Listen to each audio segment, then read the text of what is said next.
ഒരു ആഫ്രിക്കയിൽ പോയി ഒരു സംഭവം ഉണ്ടായില്ലേ, അവിടുത്തെ ഒരാളെ ലോക്ക് ചെയ്ത് വെച്ചൊരു സംഭവം ഉണ്ട്. അതായിരുന്നു ആദ്യത്തെ വൈറൽ വീഡിയോ.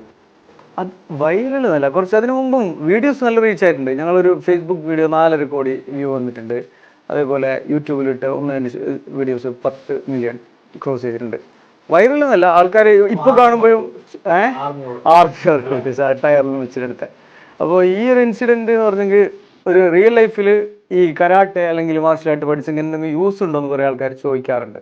അപ്പോൾ അതിനുള്ള ഒരു ആൻസറായിട്ട് ഇത് പറയാം. കാരണം ഈ പ്രാക്ടീസ് ചെയ്യുന്ന നമ്മൾ ആരും ഇടിക്കാൻ വേണ്ടിയിട്ടല്ല, ഒരിക്കലും അല്ല. ഇതുപോലും ഈ സിറ്റുവേഷൻ പോലും ഒരു ഇടി ഒഴിവാക്കിയതാണ്. ആളെ ലോക്ക് ഇട്ട് നിർത്തിയതുകൊണ്ട് തന്നെ ആടെ ഒരു ഇടി ഒഴിവായി എന്നുള്ളതാണ്. ഇല്ലെങ്കിൽ നല്ലൊരു ഇടി പൊട്ടുമായിരുന്നു, ദെൻ ബ്ലഡ് വരും. ചിലപ്പോൾ ഞങ്ങൾ വേറൊരു രാജ്യത്തായതുകൊണ്ട് കേസ് വയലയും എൻ്റെ ഒന്നിച്ചുള്ളായിരുന്നു, ഞാനെല്ലാം കേസിലായിട്ട് പണി കിട്ടും. അപ്പം ഇങ്ങനെ ലോക്ക് ഇട്ടുകൊണ്ട് സംഭവം സിറ്റുവേഷൻസ് ഭയങ്കര ഈസി ആയിട്ട് ക്ലോസ് ആയി. ലോക്കലി ആൾക്കാരൊന്നും പ്രശ്നം ഉണ്ടാക്കാൻ പോകുന്നില്ല. അതാണ് ഞാൻ വിചാരിക്കുന്നത്. ഞാൻ 2 മിനിറ്റോളം ആളിങ്ങനെ സ്റ്റാൻഡിങ്ങിലാണ് ലോക്ക് ചെയ്തത്. അതായത് ഒരാളെ സ്റ്റാൻഡ് ചെയ്ത് ലോക്ക് ചെയ്തിട്ട് എനിക്ക് കൂടെ 2-3 ആൾ വന്നാലും പിന്നെ അടി തന്നെ ഉണ്ടാക്കണം. അത്ര ഒരാളും തമ്മിൽ അടി നടക്കുമ്പോൾ മാത്രമേ നമുക്ക് ഈ ലോക്ക് ചെയ്ത് വെക്കാൻ പറ്റൂ. ഇപ്പോൾ മൗഷൂക്കിനെ ഞാൻ ലോക്ക് ചെയ്യുന്ന സമയത്ത് മൗഷൂക്കിൻ്റെ വേറെ 3 ഫ്രണ്ട്സ് ഉണ്ടെങ്കിൽ എൻ്റെ കൈ ഫുള്ള് മൗഷൂക്കിൻ്റെ മേലെയാണ്.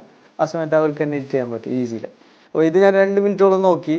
ദെൻ ആരും ഇല്ലയെന്ന് അറിഞ്ഞപ്പോൾ അയാളെ താഴോട്ട് ഇരുത്തിയിട്ട് കാലുകൊണ്ട് ലോക്ക് ചെയ്തത്. ദെൻ ഞങ്ങൾക്കൊരു കോൺഫിഡൻസ് വന്നു, ഇനി ആരും വരാൻ ചാൻസ് ഇല്ല എന്നുള്ളത്. അപ്പോൾ സത്യം പറഞ്ഞ ഒരു 5-6 മിനിറ്റ് ആയപ്പോൾ ഞാൻ പെട്ടുപോയാലേ.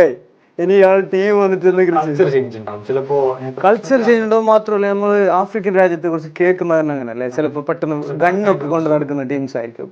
അപ്പോൾ അതൊന്നും ആക്ച്വലി അങ്ങനെ ആലോചിച്ചില്ല. എൻ്റെ ഒരു ഫ്രണ്ടിനൊരു അടിക്കാൻ പോയതുകൊണ്ട് അപ്പോൾ പിന്നെ നോക്കി നിൽക്കുകയുള്ളൂ. അങ്ങനെയാണ് ഈ സിറ്റുവേഷൻ ഉണ്ടായത്.